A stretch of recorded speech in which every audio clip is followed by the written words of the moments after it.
चलिए अब हम देखते हैं कि जो हमने हाइड्रोमीटर की रीडिंग प्राप्त करी है उसमें हम लोग कौन कौन से करेक्शन करते हैं। तो उसमें हम लोग 3 करेक्शन करते हैं। एक करते हैं डिस्पर्सिंग एजेंट करेक्शन, और दूसरा जो है टेम्परेचर करेक्शन करते हैं, और तीसरा मेनिस्कस करेक्शन करते हैं। ठीक है, तो ये जो मैं वीडियो बना रहा हूँ, ये आपने जो पिछले वाला वीडियो देखा होगा तो उसमें 2 बार मैंने शर्ट चेंज करी है।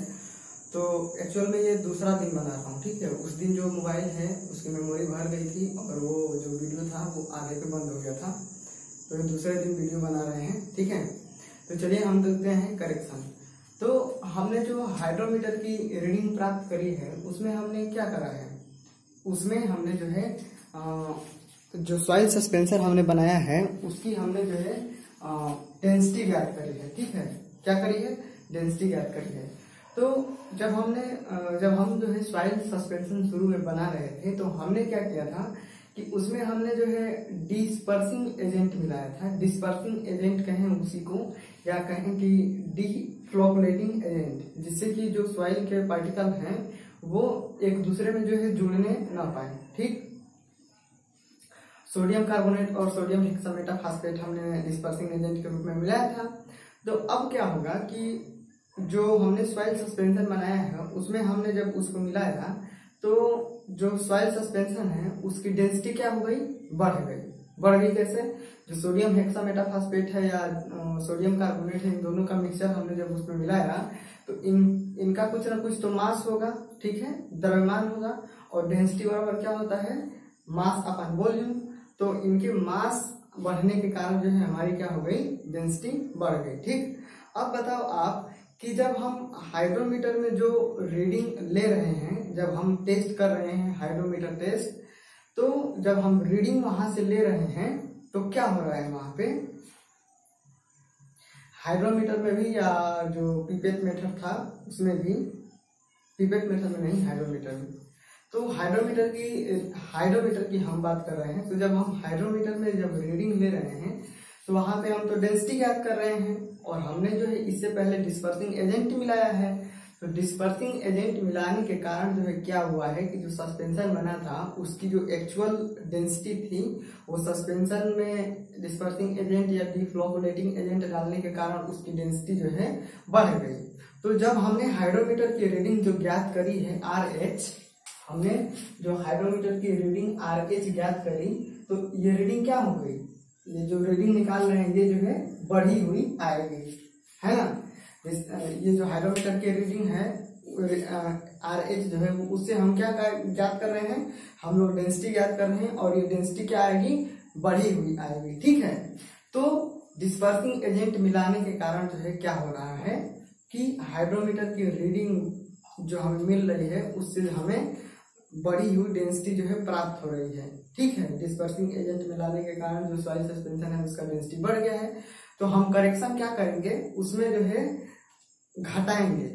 क्या करेंगे, घटाएंगे। तो डिस्पर्सिंग एजेंट करेक्शन होगा, इसके कारण जो डेंसिटी बढ़ गई थी वो हम माइनस करेंगे, तो इसके कारण जो डेंसिटी बढ़ी थी वो क्या होगी, बराबर हो जाएगी। ठीक है ना।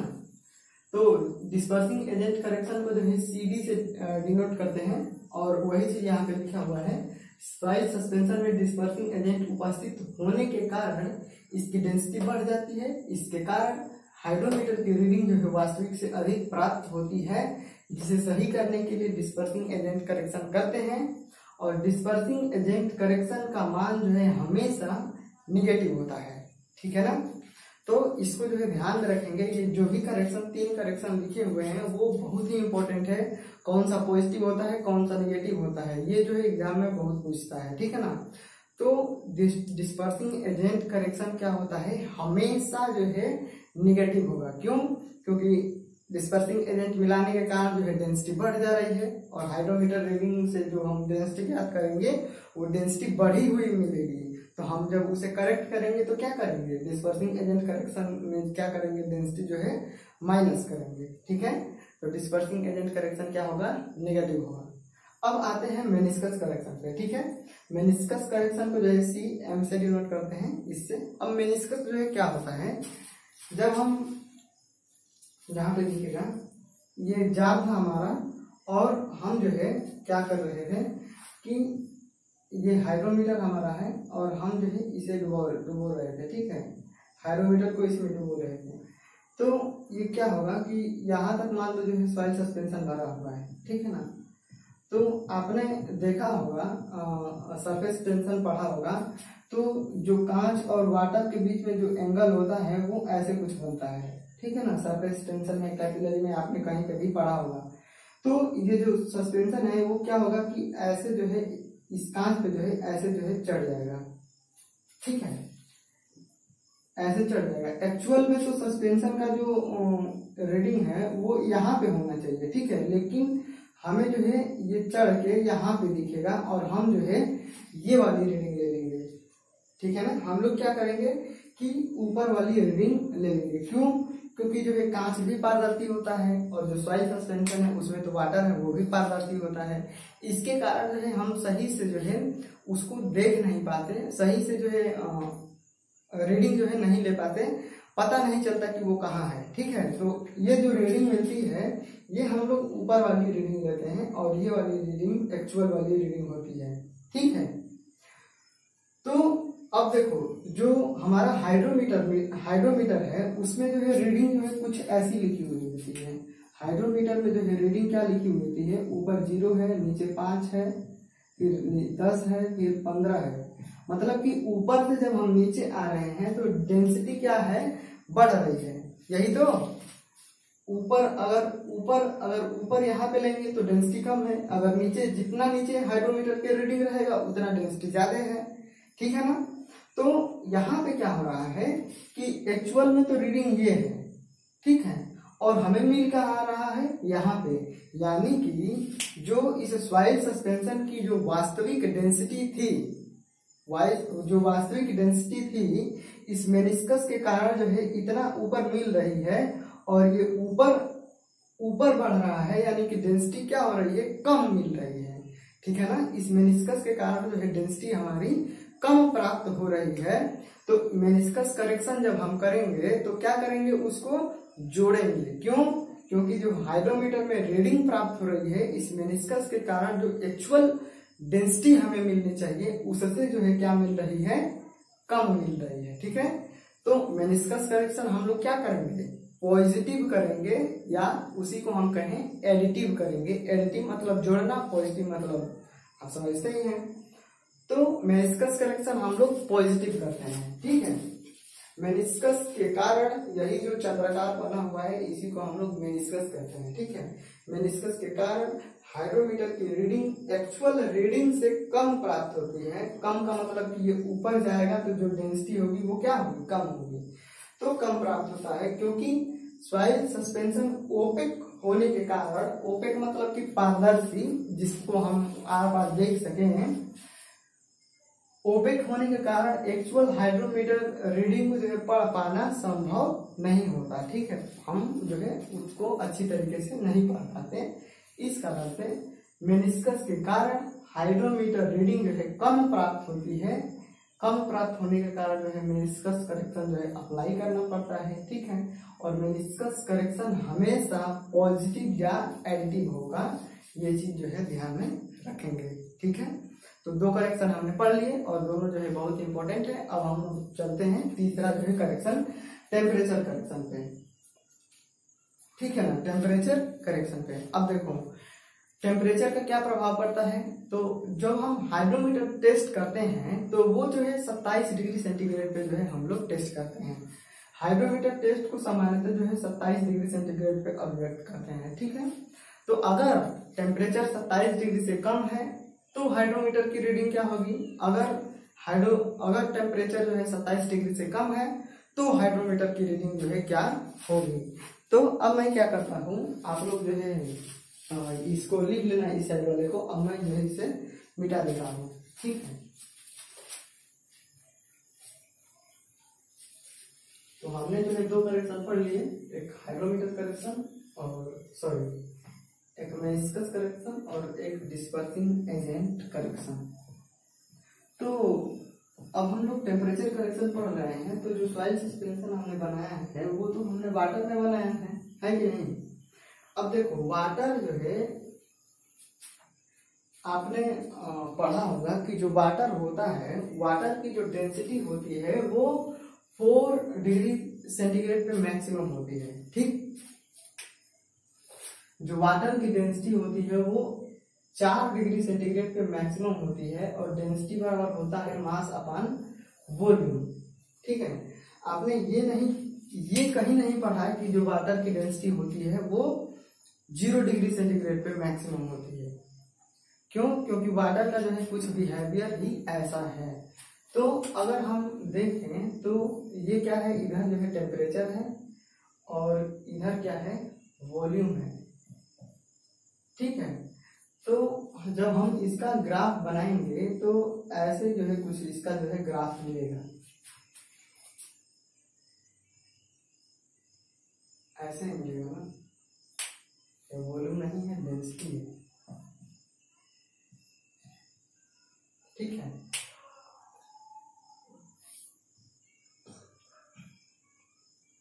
ये जो है डेंसिटी है, ये जो है याद नहीं आ रहा, लेकिन यहाँ पे जो है कुछ कर्व ऐसा होता है। चलो अभी पता चल जाएगा क्या होता है। ठीक है, तो वॉल्यूम है, चलो देखो जो भी होगा वो पता चल जाएगा, मैं तो बस आपको समझाने के लिए बता रहा हूँ। तो जो वाटर का आयतन का कर्व होता है ना, वो कुछ ऐसा ही होता है कर्व। तो वो जो कर्व होता है वो 4 डिग्री सेंटीग्रेड पे ऐसा होता है। तो 4 डिग्री सेंटीग्रेड से रिलेटेड जो हम ऐसे जो है लाइन खींचेंगे तो ये जो है इसका आयतन है। ठीक, ये वॉल्यूम है, तो ये क्या है, इसका आयतन है। तो आप इसमें देखो डेंसिटी बराबर होता है मास अपॉन वॉल्यूम, और जो वाटर की डेंसिटी होती है वो 4 डिग्री सेंटीग्रेड पे मैक्सिमम होती है। ठीक है, क्यों होती है? क्योंकि अगर ये नीचे वाली वैल्यू अगर कम रहेगी तो डेंसिटी का मान है वो ज्यादा आएगा, है ना।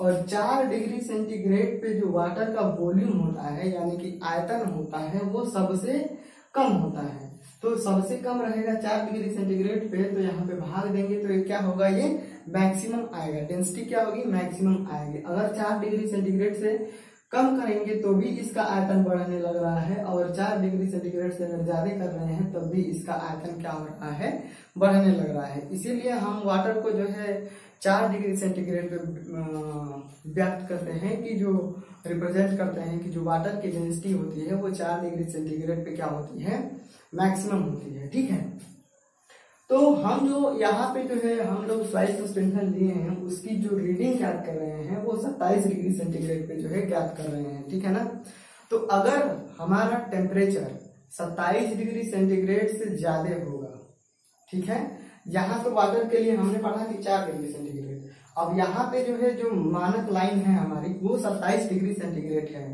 तो अगर टेम्परेचर 27 डिग्री सेंटीग्रेड से ज्यादा होगा, अगर जो टेम्परेचर है वो 27 डिग्री सेंटीग्रेड से ज्यादा होगा तो क्या होगा, हमारी जो लाइन है, बाउंड्री लाइन है, वो 27 डिग्री सेंटीग्रेड है। तो टेम्परेचर अगर 27 डिग्री सेंटीग्रेड से ज्यादा होगा तो क्या होगा, वॉल्यूम है जो आयतन क्या होगा, वो बढ़ेगा। ठीक है, और आयतन बढ़ने के कारण क्या होगा, ये आयतन क्या हो रहा है, बढ़ रहा है। तो जब आयतन बढ़ेगा तो ये जो डेंसिटी है वो क्या होगी, वो कम आएगी, और जब डेंसिटी कम आएगी तो हम लोग करेक्शन क्या करेंगे, पॉजिटिव करेंगे।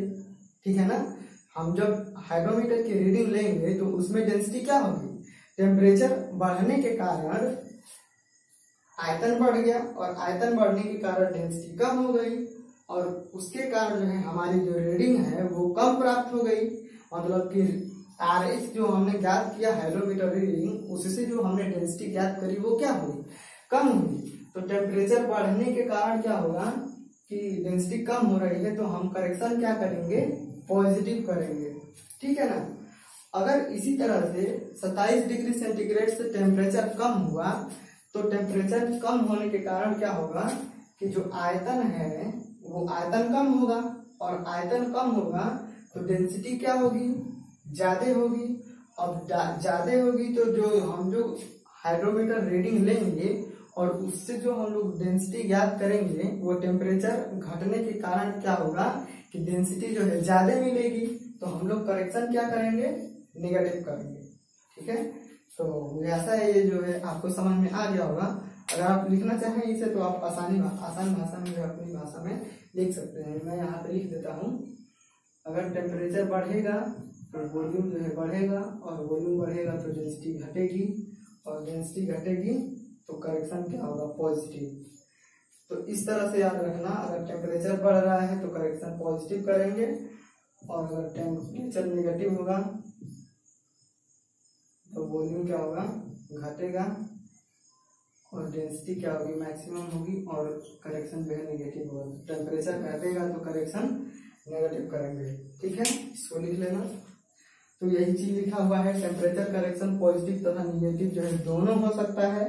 अगर टेम्परेचर 27 डिग्री सेंटीग्रेड से ज्यादा होगा तो करेक्शन हम लोग पॉजिटिव करेंगे, और अगर टेम्परेचर जो है 27 डिग्री से कम होगा तो हम लोग करेक्शन क्या करेंगे, नेगेटिव करेंगे। ठीक है ना।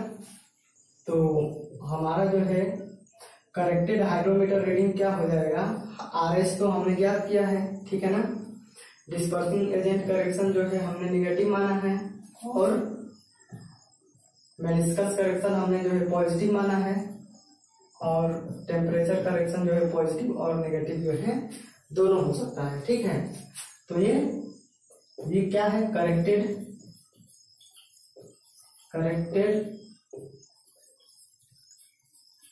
हाइड्रोमीटर रीडिंग, और ये क्या है,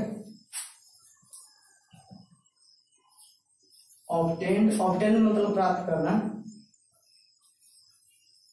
हाइड्रोमीटर रीडिंग। ठीक है। अब ये जो हमने करेक्शन करा है डिस्पर्सिंग के कारण जो है क्या है, नेगेटिव ही है, और मेनिस्कस के कारण पॉजिटिव है, और टेम्परेचर के कारण जो है अगर टेम्परेचर बढ़ रहा है तो पॉजिटिव, अगर घट रहा है तो नेगेटिव। तो इनको मिला करके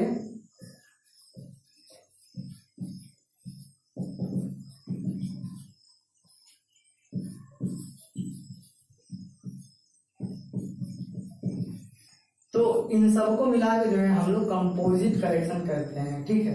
ये जो करेक्शन जो भी हमने कहा, कंपोजिट मतलब होता है संयुक्त रूप से। ठीक है। कंपोजिट मतलब सबको मिला करके। तो dispersing agent correction negative, meniscus correction positive, और टेम्परेचर करेक्शन इतना। ठीक है ना। तो ये जो है हमारा जो है करेक्शन जो है खत्म हो गया। अब ये जो भी करेक्शन जो मैंने बताया ये याद करने वाली चीज है। अभी तक तो मैं जो भी इम्पोर्टेंट था वो चीजें जो है मैं आपको बताते आ रहा हूँ, और आगे भी बताते आऊंगा कि क्या याद करना है, क्या छोड़ना है, क्या नहीं पढ़ना है। ठीक है। समझने के लिए सब कुछ पढ़ रहे हैं। तो इसमें हमने जो है हाइड्रोमीटर की रीडिंग थी, जो उससे करेक्शन था वो हमने पढ़ लिया। अब हम जो पार्टिकल साइज डिस्ट्रीब्यूशन हमने जो किया तो उसमें हमने कोर्स ग्रेन सॉइल के लिए किया, फाइन ग्रेन सॉइल के लिए किया। ठीक है। और उसकी अलग अलग विधियां थी। अब हम वो पढ़ेंगे कि जो हमने फाइनल परसेंटेज और पार्टिकल साइज हमने ज्ञात करा था, उससे हम लोग कर्व देखेंगे कि किस किस प्रकार के जो है कर्व मिलेंगे, और उसका जो है यूज क्या है। आखिर हमने जिसके लिए इतना मेहनत किया, पार्टिकल साइज डिस्ट्रीब्यूशन जो है कर करके अलग अलग कर्व की साइज याद करी, फाइनल परसेंटेज याद करा, तो इसका यूज क्या है। ठीक है। इससे हमें क्या पता चलेगा, तो ये हम जो है आने वाले वीडियो में जो है पढ़ेंगे। और अगर आपको कोई भी डाउट हो तो जो है आप जो है कमेंट करके पूछ लेना, उसको मैं वीडियो में सम्मिलित करके जो है बता दूंगा आपको। ठीक है। तो थैंक यू।